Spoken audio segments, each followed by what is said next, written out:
Baik, untuk penanganan PMK di Kabupaten Lumajang, karena perkembangan kasus tetap masih ada, kemudian walaupun kasus sembuh sudah sampai dengan angka 500, itu berkat upaya dari rekan-rekan kita dari dokter dan tenaga kesehatan. Kemudian untuk pasar hewan, tadi kami koordinasi dengan Kepala Dinas Pertanian, kemudian Kepala Dinas Perdagangan juga, karena petunjuk dari Pak Bupati harus koordinasi dengan saya, dan saya sudah sampaikan dari kemarin, kami punya WA Group tentang penanganan PMK khusus Kabupaten Lumajang. Nah, ini kami bisa melihat di sana pergerakan bagaimana teman-teman dari medis dan gabungan Satgas yang ada melakukan penyekatan. Adapun titik penyekatan yang sudah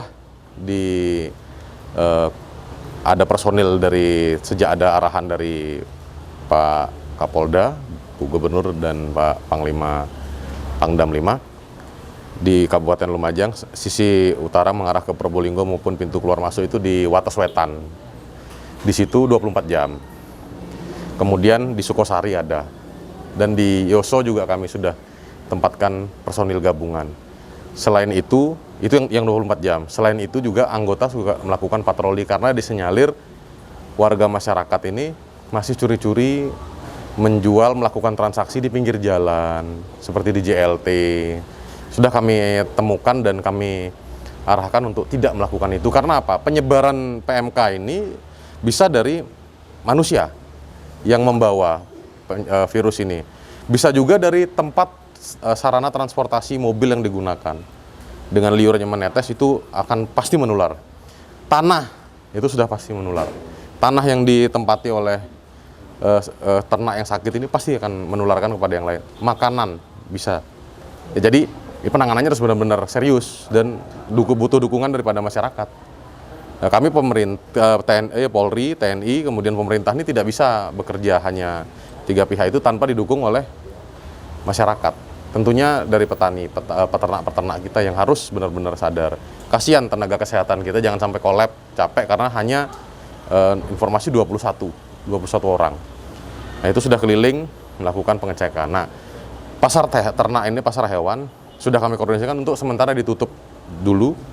Dan saran kami dari Satgas ini adalah masyarakat silahkan ada grup-grup kelompok-kelompok peternak ini. Kalau ada yang mau jual beli, sekarang kita bisa mengadopsi dengan menggunakan jual beli secara elektronik misalkan. Foto sapinya dulu, silahkan transaksi, setuju, baru jemput.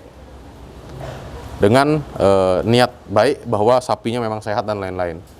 Kenapa kami sarankan seperti itu? Agar tidak terjadi mobilisasi. Seandainya sapinya sakit, tidak jadi dibeli, kerugian akan muncul, minimal ongkos angkut rugi. Tapi kalau masyarakat mau diam di tempat, kemudian antar grup ini bertransaksi melalui media, misalkan bikin WA kah, zaman sekarang sudah canggih, ya peternak-peternak bisa melakukan itu. Transaksi deal, oke. Sarana transportasi yang dipakai menjemput itu harus disinfektan dulu sampai betul-betul aman, boleh ngangkut. Nah, sapi yang dibeli ini sehat, silahkan dibawa. Tapi itu harus dengan pengawasan daripada tenaga kesehatan atau dokter hewan. Nah, kami pun berharap dengan adanya media seperti itu, kami bisa mendapatkan informasi dengan cepat.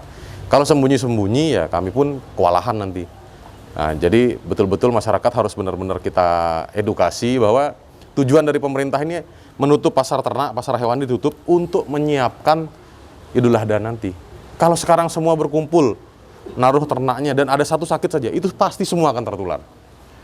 Maka dari itu pemerintah ini bertujuannya baik agar apa? Menyiapkan ternak ini benar-benar minimal 3 minggu ke depan ini siap. Yang sudah sehat siap untuk dijual. Dan pesan saya memang RPH juga dikhususkan sekarang. Tapi seandainya ada ternak yang harus dipotong paksa, ya tidak boleh dibawa ke RPH. Nanti itu dari dinas terkait yang menentukan rumah potong mana yang boleh melakukan pemotongan paksa bagi hewan yang sakit yang harus dipotong.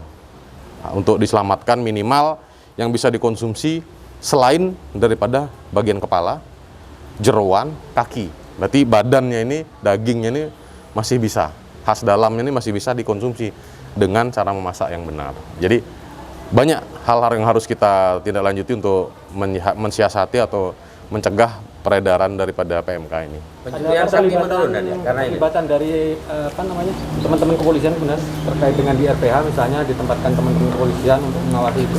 Tentunya RPH ini ada jam-jam tertentu. Kami sudah mengarahkan juga selain pos penyekatan tadi, kemudian selain patroli di titik-titik yang menjual secara liar tadi, kemudian di RPH juga sudah diajak berkoordinasi bahwa piket kami, terutama RPH kita yang di kota ini, pasti Polsek Kota, Sabara akan mengecek. Itu tentunya dengan sepengetahuan daripada dokter atau tenaga kesehatan daripada ternak. Itu tetap dilakukan sehingga benar-benar bisa kita kontrol. Dan kita harapannya ya kita bekerja sama selain dari Polri, TNI, juga Pol PP, Disub ini bekerja sama semua. Yang jelas para tukang jagal ini yang harus paham ya. Kemudian belantik, tukang jual beli sapi ini juga harus paham, jangan mengambil keuntungan dari hal-hal yang tidak baik. Itu. Untuk penutupan pasar ini rencana berapa minggu? Kami sudah berkoordinasi tadi untuk penutupan, tetap kita akan lakukan evaluasi setiap minggu. Jadi kalau ini sudah berakhir, tambah seminggu lagi dan ini harus sosialisasi terus. Tujuannya adalah positif, tujuannya baik. Kalau penyakit atau virusnya masih ada di pasar itu, dibuka ya pasti akan tambah melebar, tambah meluas lagi.